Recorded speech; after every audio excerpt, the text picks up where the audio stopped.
because let's just say they do go on a run late in the season. They barely gonna make the play in. If they, I feel like they probably gonna miss the play in then what? Now you get OKC a top what 5 to 10 pick for no reason. But I'm gonna talk about them later on. Today's video, I'm gonna talk about Rich Paul comments about the Lakers organization.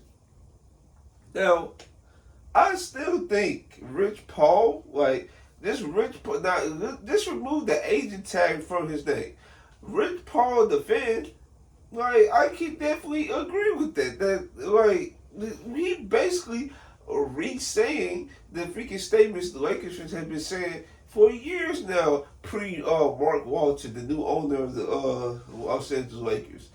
Everybody was saying that. Now, since we actually got freaking like a new owner in place, now I feel like things is going to change, and things are going to change for the better. That's why we fired most of our freaking scout department. All of them had to get the boot because we have been drafting and developing bust.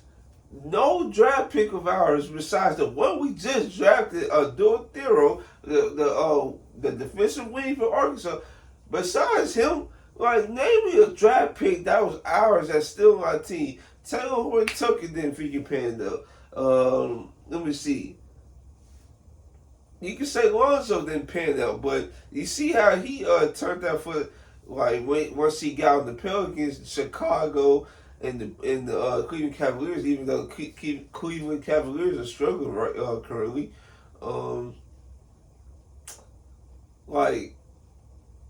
I literally have to go right back in my memory bank to remember like the players the Lakers have drafted over the years because most of the time they've been trading the pick, right?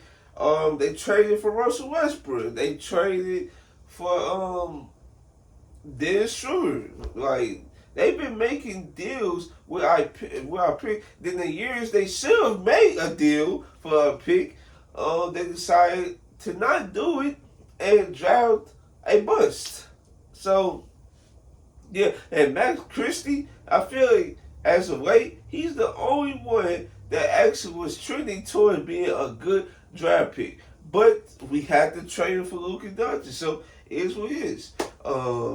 So yeah, we are in a position where Rich Paul is getting a lot of heat right now because they still got the agent tag attached to his name. And now, as I freaking looked over it, yeah, him as being the agent of LeBron James, yeah, it is kind of crazy because here's a couple things why I say it's crazy. So, Rich Paul and LeBron James, Rich Paul on the behalf of LeBron James, when he picked up his player option to play this season, he said a couple things, but the main thing he wanted was to be on a championship contender.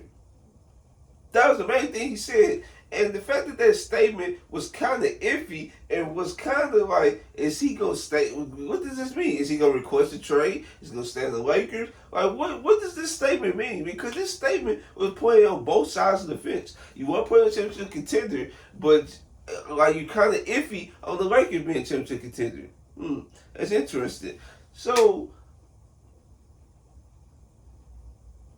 as we found out, down the line, LeBron James and Rich Paul wanted the extension. And that's why he made that statement saying they want to be a championship contender. Well, they could have went to a championship contender. they literally could have done that. But guess what? Nobody was not paying him freaking 50-some million a year. That's why. Nobody's not finna do that.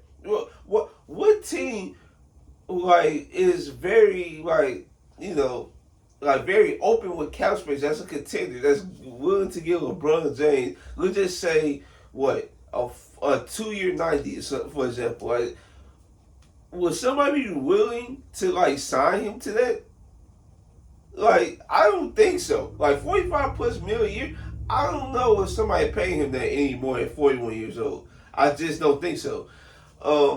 And it's crazy that he said we not a championship contender, but he won the extension again. I feel like Rich Paul, if Anthony Davis and LeBron James, or let's just say LeBron James got the contract extension and Anthony Davis still in his roster, Rich Paul would probably say the Lakers was the second best team in the West. But since things that turned how they wanted to, since Anthony Davis in Dallas, they discussed the trade with Rich Paul. They traded in Dallas, got Luka. Then LeBron James didn't get the extension. Now we hear comments like this of him basically being honest about how the Lakers was organized over the years. You should have been heard actually a couple years back. Why is it taking until now with LeBron James, 41 years old, didn't get an extension? He's clearly not the focal point no more. Now you reveal your thoughts of, oh well, the Lakers are not. They don't operate as a championship contender. It's truly baffling. It truly is baffling because if he was hurt a couple years ago, maybe, just maybe, the Lakers would have been more aggressive trying to make LeBron AD continue to be championship contendership. But the fact of the matter is, they both was dealing with injuries, was ultimately caused the Lakers to pivot.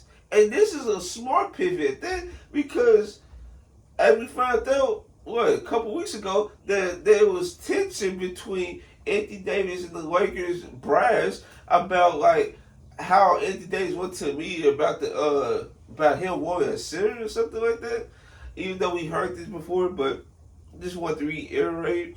Anthony Davis wanted a center. He made that public. The Lakers brass didn't want that. They were shopping him to different teams. They said one of the teams was the Bucks, and I'm like, wow, just imagine Anthony Davis and Giannis swap. That would have been crazy, but I don't think that would happen. But yeah, I just like as the agent, I just don't understand why is it taking until now to like view your thoughts about the Lakers, how the Lakers are operate as once you don't get the extension that you and your client want.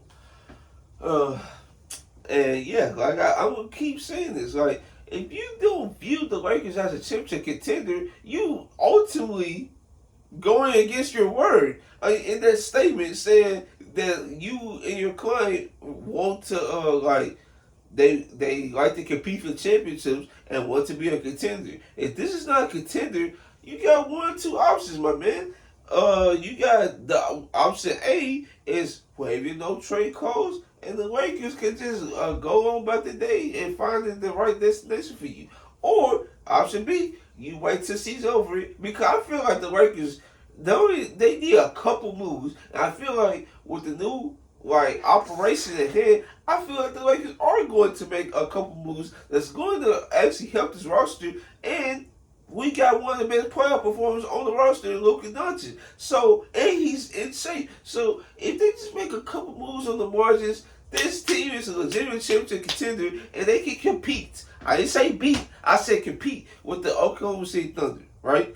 That's all they need. So you wait till after the Lakers do what they gotta do, and if you want to play another season, you can go to the championship contender team somewhere else, or you can stay with the Lakers for one more year. I just feel like no team is giving him like a 2-year player options no more, because first off, he can retire anytime. Okay, that's one. Two, would it be smart for your books, your salary books, to have somebody at the age of 41 on an expensive contract like that? If anything, a guy like LeBron, guys LeBron age are taking vet minimums right now. But we'll just say, because LeBron James, he's above vet minimum. Let's get that though. He's above vet minimum. Let's just say, for example, you sign LeBron James to I don't know, a 1 year 30. I feel 1 year 35. I feel like that is very suitable for LeBron. And if LeBron James feel like he want to finish his retirement years elsewhere, he has all the right to do that, because he already provided the Lakers like a chance to be relevant again, and the fact that he also delivered a championship was also great. So, I would not have no ill feelings toward LeBron. I'm not pushing him out the door. Because based off his comments and commitment, I kind of was in the offseason. I'm not gonna front with you, but since the season started, he obviously showed he got in great shape to try to recover from his lower leg and body injury. He's playing good basketball. Well, it's kind of inconsistent, but he just came back, so I'm not giving him the benefit of the doubt. But yeah, so yeah, he's shown that he's committed to the Lakers. So I have no quorums, I guess you could say, about about like how this is gonna play out. I feel like this is gonna play out in a 52 to 55 win team, and I feel like the Lakers are going to make the conference finals. That's my thought, because I'm moving on the assumption that the Lakers are going to make moves to try to make this a championship contender now. They have no time to wait. You don't know what can happen within the next 3 years, 3 to 5 years. Anything can happen. You need to capitalize on this now. So that's really